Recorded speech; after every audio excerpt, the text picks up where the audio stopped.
अपने मताधिकार का प्रयोग करना है। भाइयों बहनों, 6 चरणों के चुनाव प्रचार के बाद मैं इस बारे में बहुत स्पष्ट रूप से बता सकता हूं कि जो रुझान अब तक चुनाव के आए हैं, ये रुझान बताते हैं कि भारतीय जनता पार्टी प्रचंड बहुमत के साथ उत्तर प्रदेश में अपनी सरकार फिर से बना रही है और विपक्ष के नेताओं ने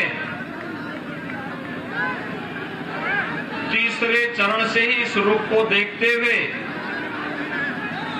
अभी से 10 मार्च के बाद उत्तर प्रदेश छोड़ करके विदेशों की टिकट अपनी बुकिंग शुरू कर दी है भागने के लिए।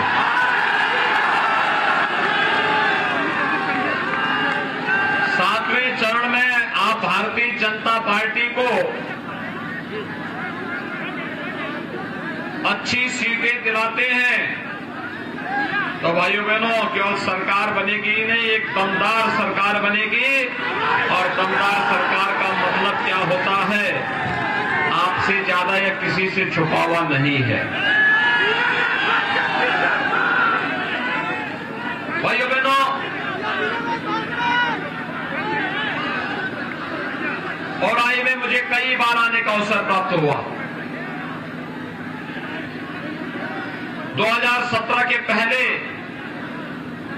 जो सरकारें प्रदेश में थी, उन सरकारों की कार्य पद्धति को भी आप सबको नजदीक से देखने का अवसर प्राप्त हुआ होगा। और 2017 के बाद जो सरकार प्रदेश में आई है, उसकी कार्य पद्धति भी आप सबके सामने है। मैं आपसे जानना चाहता हूं, क्या 2017 के पहले भड़ोई जनपद में औराई में क्या बिजली मिल पाती थी आप लोगों को? आज तो आ रही होगी ना। बिजली में कोई भेदभाव तो नहीं होता है, सबको बिजली, पर्याप्त बिजली है ना। मोबाइल फोन चार्ज कराने के लिए दूसरे गांव में तो नहीं जाना पड़ता है। भाइयों बहनों, 2017 के पहले प्रदेश में जो सरकारें कार्य करती थी, वे बिजली देने में भी भेदभाव करती थी। हमने तो सबको बिजली, पर्याप्त बिजली दी। श्री दीनानाथ भास्कर ने जिन जिन गांवों में विद्युतीकरण के लिए कहा, वहां भी विद्युतीकरण का कार्य हो गया। और जिन गरीबों के पास बिजली का कनेक्शन लेने की क्षमता नहीं थी, उन्हें फ्री में भी बिजली के कनेक्शन उपलब्ध करवाने के काम पूरे जनपद में करवाए गए। भाइयों बहनों, 2017 में सरकार बनी। सरकार अभी 3 साल काम की ही थी कि सदी की सबसे बड़ी महामारी कोरोना ने पूरी दुनिया को अपनी चपेट में ले लिया। कोरोना कालखंड में प्रधानमंत्री मोदी जी के नेतृत्व में फ्री टेस्ट, फ्री उपचार, फ्री वैक्सीन और सबको वैक्सीन। कितने लोगों ने वैक्सीन ले ली है? वैक्सीन का कोई पैसा तो नहीं लग रहा है, ये सब फ्री में मिला है ना। नोट करना कि अगर सपा बसपा की सरकार होती, भाइयों बहनों, ये वैक्सीन बाजार में ब्लैक हो जाती, गरीब को नहीं मिलती। यानी गरीबों के हिस्से पर कैसे डकैती डाली जाती है, सपा बसपा उसके उदाहरण है। अच्छा मुझे बताओ, कोरोना कालखंड में हर गरीब को महीने में 2 बार राशन मिला है कि नहीं मिला है? राशन के साथ दाल, तेल और नमक मिला है ना। इसमें कोई भेदभाव तो नहीं हुआ, सभी को मिला है ना। भाइयों बहनों, यही है सबका साथ और सबका विकास। शासन की योजना सबको, सम्मान सबको, सुरक्षा सबको, लेकिन गरीब के हिस्से पर डकैती डालने की छूट किसी को नहीं। 2017 के पहले यही होता था। ये जो आज राशन हम दे रहे हैं, ये जो दवा दे रहे हैं, भाइयों बहनों, 2017 के पहले इन योजनाओं पर, इन्हीं योजनाओं पर 2017 के पहले डकैती पड़ती थी, राशन सपा बसपा के गुर्गे खा जाते थे, गरीब देखता रह जाता था। और आज इसीलिए हम लोग आए आपसे कहने के लिए, अभी तो ये झलक है, 10 मार्च के बाद जब सरकार बनेगी, उज्ज्वला योजना के हर लाभार्थी को साल में 2 बार फ्री में होली और दीपावली को फ्री में रसोई गैस के सिलेंडर भी उपलब्ध करवाए जाएंगे। बेटी और बेटे में भेद न हो। हमने 2017 में मुख्यमंत्री कन्या सुमंगला योजना प्रारंभ की थी। इस योजना में बेटी के जन्म लेने से लेकर के स्नातक तक पढ़ाई के लिए 15,000 रुपए दिए जाते हैं। हमने तय किया है अब बेटी के लिए इस राशि को बढ़ा करके 15,000 से बढ़ा करके 25,000 रुपए करने का काम सरकार करेगी। सामूहिक विवाह योजना, गरीब बेटियों की, कन्याओं की शादी के लिए सरकार 51,000 रुपए की कन्यादान के लिए अनुदान देती है। और भाइयों बहनों, 10 मार्च के बाद जब सरकार आएगी तो अगले 5 साल के अंदर इस राशि को बढ़ाकर 51,000 से बढ़ा के 1 लाख करने का कार्य सरकार करेगी। कॉलेज जाने वाली मेधावी बेटियों को, कॉलेज जाने वाली मेधावी बेटियों को, भाइयों बहनों, स्कूटी भी प्रदान करने का कार्य सरकार करेगी। अन्नदाता किसान जिन्होंने ट्यूबवेल का कनेक्शन लिया है, बिल देते हैं, अगले 5 साल में व्यवस्था करेंगे किसी अन्नदाता किसान को बिजली का बिल न देना पड़े, उन्हें फ्री में बिजली के लिए, सिंचाई के लिए पानी मिल सके। नौजवान, हमारा नौजवान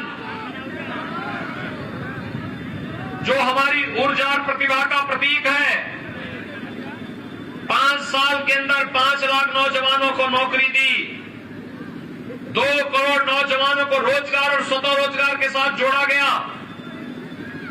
वर्तमान में 1 करोड़ नौजवान को टैबलेट और स्मार्टफोन देने का काम हम कर रहे हैं।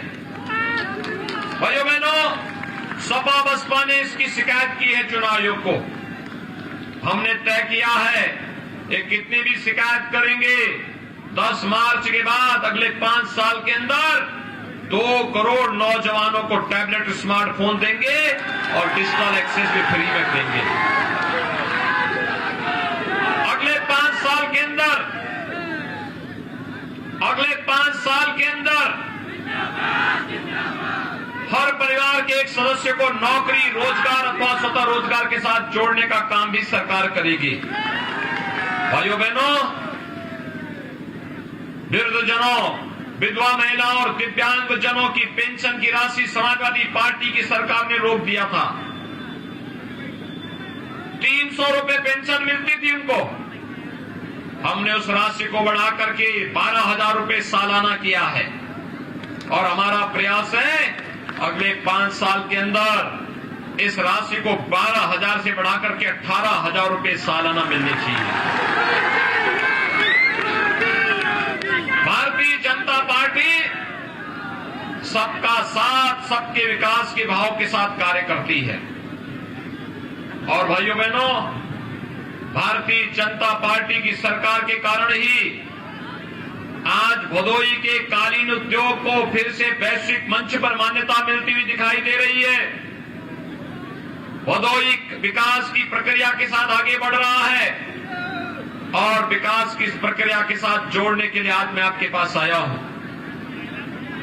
हमने 5 साल पहले जो कहा था, प्रधानमंत्री मोदी जी के नेतृत्व में उन कार्यों को करके दिखाया। हमने कहा था अयोध्या में राम मंदिर का निर्माण होगा, आज अयोध्या में राम मंदिर का निर्माण होगा। भाइयों बहनों, समाजवादी पार्टी परेशान है। वो कहती कि विकास का इतना पैसा कहां से आया है। मैंने कहा तुम चाहते तुम्हारे समय में भी विकास हो सकता था, लेकिन भाइयों बहनों, उनके समय में विकास नहीं होते थे, दंगे होते थे, अराजकता फैलती थी, गुंडागर्दी फैलती थी, विकास की योजनाओं में डकैती पड़ती थी, गरीब को राशन नहीं मिलता था, गांवों को बिजली नहीं मिलती थी, हर व्यक्ति परेशान रहता था। लेकिन भारतीय जनता पार्टी की डबल इंजन की सरकार ने अपने कार्यक्रमों को जिस मजबूती के साथ आगे बढ़ाने का काम किया है, आज वह किसी से छुपा हुआ नहीं है। और इसीलिए आज आपके सामने आ रहा हूं। जब मैं सपा के नेताओं से कहता हूं क्या विकास तुमने कराया है, तो भाइयों बहनों बहस करते हैं, कहते हैं हमने विकास किया। मैंने कहा बताओ विकास क्या है तुम्हारा, तो कहते हैं हमने कब्रिस्तान की बाउंड्री वॉल कराई है। यानी उन्होंने केवल कब्रिस्तान की बाउंड्री वॉल कराई है। हमने हर धाम, हर तीर्थ, हर स्मारक, महापुरुषों, संतों, स्वतंत्रता संग्राम सेनानियों, इन सब के स्मारक और धामों को न केवल उनका पुनर्निर्माण और पुनरुद्धार का कार्य किया है, बल्कि इसको एक नई पहचान भी दिलाने का काम किया है। आज उत्तर प्रदेश काशी विश्वनाथ धाम और मां विंध्यवासिनी धाम के रूप में अपनी एक नई पहचान बनाने के लिए उतावला दिखाई दे रहा है।